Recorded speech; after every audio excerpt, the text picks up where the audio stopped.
12 రోజులుగా ఈ రాష్ట్రంలో జరుగుతున్న పరిస్థితులన్నీ కూడా రాష్ట్ర ప్రజలకు తెలుసు. మీ ద్వారా రాష్ట్ర ప్రజలకు ఒకసారి తెలియజెప్పాలని నా కుటుంబ సమేతంగా, నా భార్య బిడ్డల సమేతంగా నిండు మనసుతో పవిత్ర హృదయంతో అమ్మ కనకదుర్గమ్మ సన్నిధిలో కనకదుర్గమ్మకి అమ్మవారిని వేడుకుంటూ మీ ద్వారా తెలియజేస్తా ఉన్నా. నకిలీ మద్యం కుంభకోణంలో మొట్టమొదటిగా బాహ్య ప్రపంచానికి, రాష్ట్ర ప్రజలకు, మీడియా మిత్రుల సమక్షంలో నేను ఆ రోజున ఏ విధంగా అయితే నకిలీ మద్యం కుటీర పరిశ్రమగా మారిందో మీడియా మిత్రుల సమక్షంలో రాష్ట్ర ప్రజలకు తెలియజెప్పినందుకు నా మీద కక్ష కట్టిన ఈ ప్రభుత్వం, నా మీద కక్ష కట్టిన ముఖ్యమంత్రి చంద్రబాబు నాయుడు కొడుకు లోకేష్ ఎవరో తెలియని, ఏదో తెలియని పాపాన్ని తీసుకొచ్చి, బురదను తీసుకొచ్చి నా హృదయాన్ని గాయపరిచి నా వ్యక్తిత్వ అననాన్ని దెబ్బతీసిన ప్రభుత్వ అధినేత చంద్రబాబు నాయుడుకి చెప్తా ఉన్నా, లోకేష్కి చెప్తా ఉన్నా. నేను గత 10 రోజులుగా మిమ్మల్ని వేడుకున్నా, మిమ్మల్ని అభ్యర్థించా, చంద్రబాబు గారు, లోకేష్ తిరుమల రా, నేను నా కుటుంబ సమేతంగా వస్తా, నేను ఏ తప్పు చేయలేదని ప్రమాణం చేస్తా, మీరు కూడా రమ్మని అడిగా. అక్కడికి రాలేకపోతే అమ్మ కనకదుర్గమ్మ దగ్గరికి రండి, ప్రమాణం చేద్దాం, నీ కుటుంబ సమేతంగా రమ్మని చెప్పి అడిగా. రాలేదు. లేదు, తిరుమల రాలేను, అమ్మ కనకదుర్గమ్మ దగ్గరికి రాలేను అంటే నేనే మీ ఇంటికి వస్తా, నేనే నా కుటుంబాన్ని తీసుకుని మీ దగ్గరికి వస్తా, భగవద్గీత మీద ప్రమాణం చేసి చెప్పు చంద్రబాబు నాయుడు గారు, జోగి రమేష్ తప్పు చేశాడు అంటే ఏ శిక్షకైనా సిద్ధంగా ఉన్నానని చెప్పా. దాని మీద కూడా చలనం లేదు. లైట్ డిటెక్టర్ టెస్ట్, ఎవరైనా ముందుకు వస్తారా, ఎవరైనా దమ్ముగా వస్తారా, లైట్ డిటెక్టర్ టెస్ట్ కైనా రెడీ అని చెప్పేశా. అది కూడా లేదు. తర్వాత చంద్రబాబు నాయుడుతో సమావేశమైన తర్వాత వరలరామయ్య గారు తిరుమల కాదు, ఏడుకొండల వారి దగ్గర కాదు, చంద్రబాబు నాయుడు ఇంటి దగ్గర కాదు, లైట్ డిటెక్టర్ టెస్ట్ కాదు, నార్కో ఎనాలిసిస్ టెస్ట్ కు సిద్ధమా అని అడిగాడు. నేను అమ్మ కనకదుర్గమ్మ సాక్షి ఇంతకు ముందు చెప్పాను, ఇప్పుడు చెప్తా ఉన్నాను, నార్కో ఎనాలిసిస్ టెస్ట్ కూడా సిద్ధమే అని చెప్పేసి దమ్ముగా చెప్పా. ఇంతవరకు ప్రభుత్వం నుంచి సమాధానం లేదు.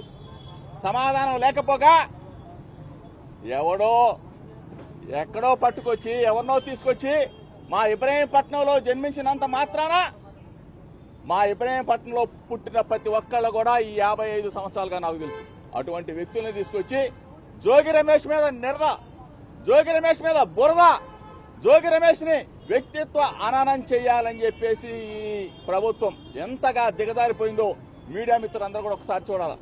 దక్షిణాఫ్రికాలో ఉన్నప్పుడు అతను ఎవరి పేరు చెప్పారో తెలుసు. అతనికి గన్నవరంలో రెడ్ కార్పెట్ స్వాగతం ఏర్పాటు చేసిన రాష్ట్ర ప్రభుత్వానికి తెలుసు. తీసుకెళ్లారు, విచారణ జరిపారు. రిమాండ్ రిపోర్ట్ లో ఎప్పుడైనా సరే జోగి రమేష్ అనే మాట కానీ వచ్చిందని అడుగుతా ఉన్నా, లేదు కోర్టులో ఎప్పుడైనా చెప్పాడని అడుగుతా ఉన్నా. ఒక వీడియోని, ఆ వీడియో కూడా అతను బాంబేలో సెల్ ఫోన్ పోయిందని చెప్తే ఆ వీడియోల ద్వారా జోగి రమేష్ కు సంబంధం ఉందని చెప్పేసి, అంటే ఏ స్థాయిలో చంద్రబాబు నాయుడు ప్రభుత్వం, లోకేష్ దిగజారిపోయారో ఒక్కసారి మీడియా మిత్రుల ద్వారా రాష్ట్ర ప్రజలు గమనించమని అడుగుతా ఉన్నా. ఈరోజు చంద్రబాబు నాయుడు గాని వచ్చి, లోకేష్ గాని వచ్చి, ఆ శాఖ మంత్రి గాని వచ్చి, సిట్ అధికారి గాని వచ్చి జోగి రమేష్ తప్పు చేశాడని చెప్తే అమ్మ కనకదుర్గమ్మ సాక్షిగా ఇక్కడే ఉరి వేసుకొని చచ్చిపోవడానికైనా జోగి రమేష్ సిద్ధంగా ఉన్నాడని చెప్పేసి రాష్ట్ర ప్రజలకు చెప్తా ఉన్నా. తప్పు చేయని నన్ను, నా వ్యక్తిత్వ అననాన్ని దెబ్బతీసిన ముఖ్యమంత్రి చంద్రబాబు నాయుడు, నా వ్యక్తిత్వ అననాన్ని దెబ్బతీసిన లోకేష్, మీరు సమాధానం చెప్పాలా. ఈరోజు ఇంత దమ్ముగా, ఇంత ధైర్యంగా గుండెల మీద చేవేసుకొని నా కుటుంబాన్ని తీసుకొచ్చి నా భార్య పిల్లలతో సహా నీ ముందు నిలబడ్డా, అమ్మ కనకదుర్గమ్మ ముందు నిలబడ్డా, కృష్ణమ్మ తల్లి ఒడ్డు నిలబడ్డా. దయచేసి రాష్ట్ర ప్రజలు గమనించమని కోరుతా ఉన్నా. నన్ను దెబ్బ కొట్టాలంటే ఇంకొక విధంగా కొట్టు, రాజకీయంగా కొట్టు, లేదంటే ఇంకో విధంగా కొట్టు. అంతే, వ్యక్తి తననాన్ని నన్ను పరీక్ష చేయొద్దని చెప్పేసి చంద్రబాబు నాయుడు కోరుతా ఉన్నా. ఇటువంటి దుర్మార్గమైన క్రీడకు నువ్వు శ్రీకారం చుడితే నీకు భార్య పిల్లలు ఉన్నారు చంద్రబాబు నాయుడు, నీకు భార్య పిల్లలు ఉన్నారు లోకేష్. ఈ రోజుతో ఇది ఆగిపోదు. సిట్ అధికారులకు చెప్తా ఉన్నా, దయచేసి చంద్రబాబు నాయుడు చెప్పాడని చెప్పేసో లోకేష్ చెప్పాడని చెప్పేసో జోగి రమేష్ ని కన్నా వ్యక్తిత్వ అననానికి కన్నా మీరు గురి చేస్తే రేపు రాబోయే రోజుల్లో ప్రజాక్షేత్రంలో ప్రజా తీర్పు కోరవలసి వస్తుంది చంద్రబాబు నాయుడు. నిన్న మాత్రం ఈ రాష్ట్ర ప్రజలు ఊరికి. ఎందుకంటే నా మీద అభాండాలు వేస్తావా, నన్ను నా ప్రతిష్టని మంట గలుపుతావా, రాజకీయాలను రాజకీయంగా చూసుకుందాం. అంతేకాని ఇటువంటి దుర్మార్గమైన క్రీడకు నువ్వు కన్నా ఒడిగడితే ఈ రాష్ట్రంలో ఉన్న ప్రజలు, బడుగు బలహీన వర్గాల వారు, నా రక్త సంబంధికులైన నా గౌడ కులస్తులు, నా రాధారంగా మిత్రమండలి సభ్యులు అందరూ కూడా ముక్త కంఠంతో చంద్రబాబు నాయుడిని ఎదుర్కోవడానికి సిద్ధంగా ఉన్నారు.